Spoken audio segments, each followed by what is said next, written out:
Hello everyone, welcome back to my Mad Scientist YouTube channel. I'm Santhia Kesavan, and today I'll be doing something super duper interesting with you, which is to verify the first law of thermodynamics. But it is safe to say, before we dive into the experiment and know more about the concept of first law, we need to understand what is thermodynamics. So thermodynamics, as the name suggests, it's about thermal and dynamic properties. It relates the temperature, work, heat, and energy. So it helps to convert one energy from one form to another form. Now, what is first law of thermodynamics? The first law of thermodynamics suggests that energy cannot be destroyed nor created, which means energy is indestructible. You can only change it from one form to another form, but you cannot destruct it. This is why it is also called as the law of conservation of energy. So, as to verify the first law of thermodynamics, we are going to conduct a very simple experiment, probably a simple one that we can even see in our daily application of life. So, what is science without any fun experiment, right? So today we're gonna make some popcorns while learning about first law of thermodynamics. So are you ready? It's time to get to work. So here we are with all our apparatus set up. So let's take a look what are the equipments and apparatus that we need to conduct this experiment. Firstly, we need some popcorn mushrooms, probably a few hundred grams, followed by oil, or we can even substitute it butter. We also need a kitchen weighing scale. If it's a digital one, it would have been better. We also need an induction cooker. We need a pot with lid, thermometer, and an empty bowl to transfer our popcorns. So these are the items that we need. As to start up the experiment, measure the mass of the popcorn. You can use a kitchen weighing scale or even an electronic balance, and make sure it's about 50 grams per try of experiment. And don't forget to record the value of mass as well. Transfer the popcorn into a clean bowl now. Next up, pour some oil onto the base of the pot, or you can even use butter as you wish. Make sure the oil covers completely the entire bottom of the pot. Place the popcorn into the pan or pot that we're using and make sure they are completely flat. Then take the initial temperature of the popcorn. Now wait for a few minutes until thermal equilibrium is reached and temperature is constant. Now place the pot onto the induction cooker and do some settings on the induction cooker, such as the timing and the way of cooking. We set the timer for about 2 minutes, at which the energy would be added at the rate of 2000 watt to the system. Make sure the lid of the pot is completely covered as well.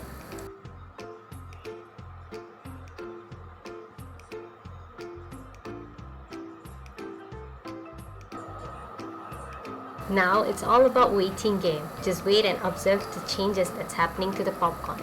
As for now, you can see that the oil is already started to boil and the steam is filling up the pot.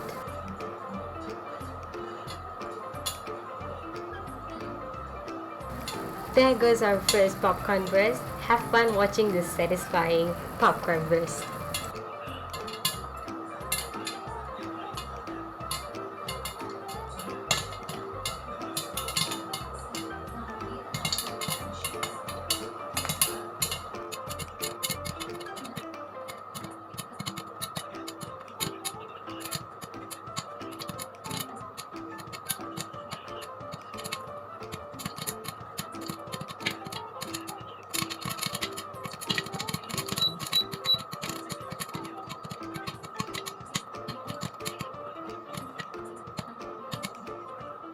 Now gently lift the lid of the pot and take final temperature. Don't forget to wear your kitchen mitt because the temperature of the steam is extremely high.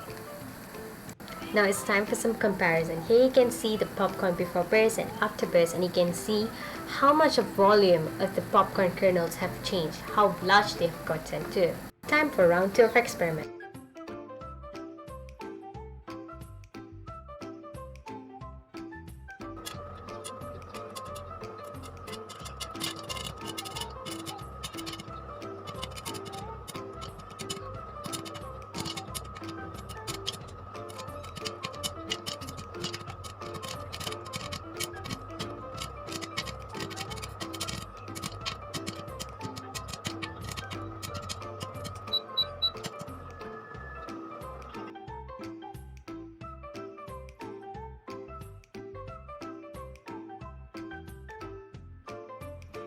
So just add some sugar and salt and we're ready to eat. So now it's time for some popcorn discussion.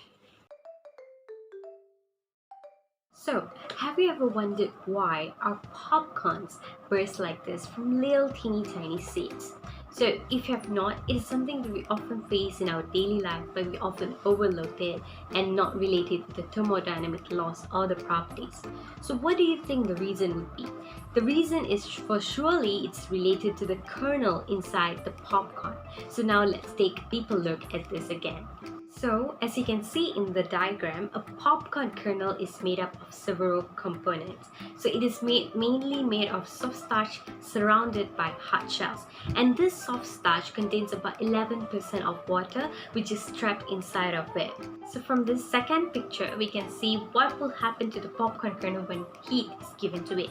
So now when we put the popcorn kernel on a heated hot pan, what happens is that the starch and the water contained begins to heat up. So when the temperature exceeds beyond 100 degrees Celsius, because 100 degrees Celsius is the boiling point of water, right? So when this temperature exceeds beyond 100 degrees Celsius, the water contained inside the popcorn kernel undergoes a change of phase, which means it changes from liquid to gaseous state, or we can call it as steam.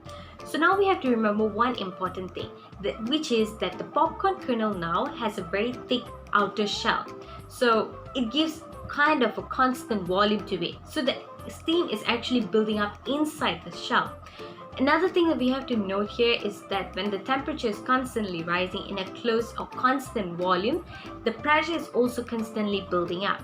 So at one point, this internal pressure catastrophically bursts, and this releases the starch-like, gel-like structure to burst open into what we call as popcorn now. Now let's explain this a bit thermodynamically. In thermodynamics, we classify system and the surrounding with the help of boundary. So in our scenario, the system would be the popcorn kernel, whereby the surrounding would be the pot with lid, the kitchen, and the entire universe in short. So in simple, our system of popcorn kernel is actually a closed system which undergoes some chemical reaction. Now let's take a look at the first law of thermodynamics. So the first law of thermodynamics applies that the energy into the system is equal to the energy out of the system together with the change in energy of the system. So in our popcorn experiment, we had assumed that the popcorn in the system and the pot is the surrounding. Thus, the energy from the induction cooker is coming into the popcorn.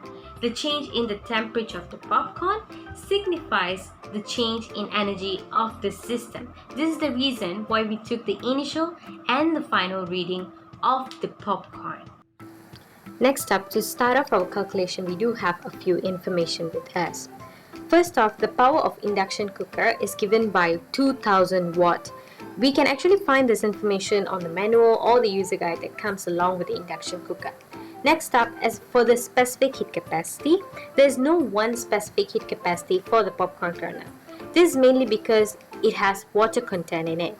Thus, the heat absorbed by evaporation during popping is provided by the sensible heat given up by the kernel, or we call it exothermic heat effects, based on partial heat capacity contributions and heat capacity of water and dry solid.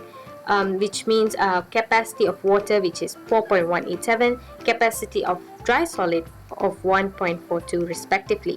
Thus, from calculation, it is found that the popcorn capacity is approximately 1.69 just before it pops. However, this is just an assumption and it may vary according to the water content. The mass of popcorn used for each round is 50 grams. The time set is 2 minutes, which is 220 seconds. To get a much accurate result, we conducted the same experiment twice. The temperature change, which is between the initial and final of the popcorn, was recorded and tabulated. From the table, we can see that the change for the first experiment is 140.7 degrees Celsius, whereas for the second experiment is 142.8 degrees Celsius.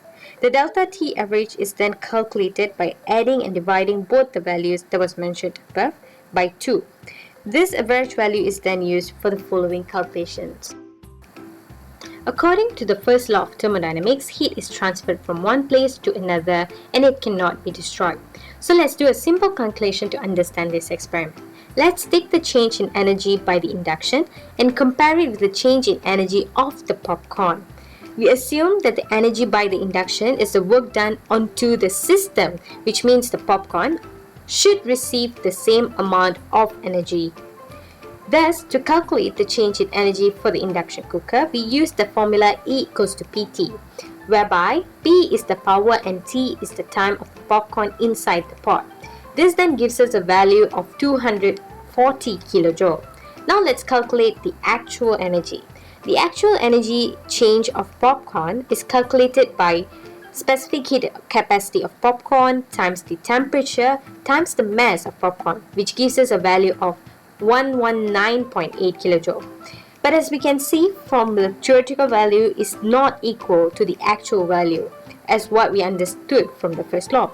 So why is that happening? Well, initially we had assumed that the system would only be the popcorn. However, the true system here is the pot on the induction cooker as well as the popcorns.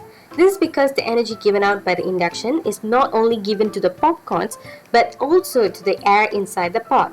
There are multiple energy conversion that's happening inside the pot, and the most prominent one is the steam.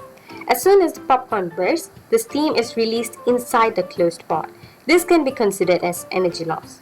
Besides that, as the chain reaction of popcorn happens, kinetic energy can also be seen happening inside the pot. Thus, the energy transferred to the popcorns would not be 100%. However, this does not mean that the first law of thermodynamics has failed. It is just that due to multiple energy conversion which are not recorded or considered in this experiment. There are a few reasons for the inaccuracy in these results too. First of it could be due to the delay in taking the final temperature reading. Next, the specific heat capacity of popcorn may not have been accurate as it was depending on the water content in it. Since we couldn't calculate the exact value, we took it from an estimation done online and it may have affected our results too.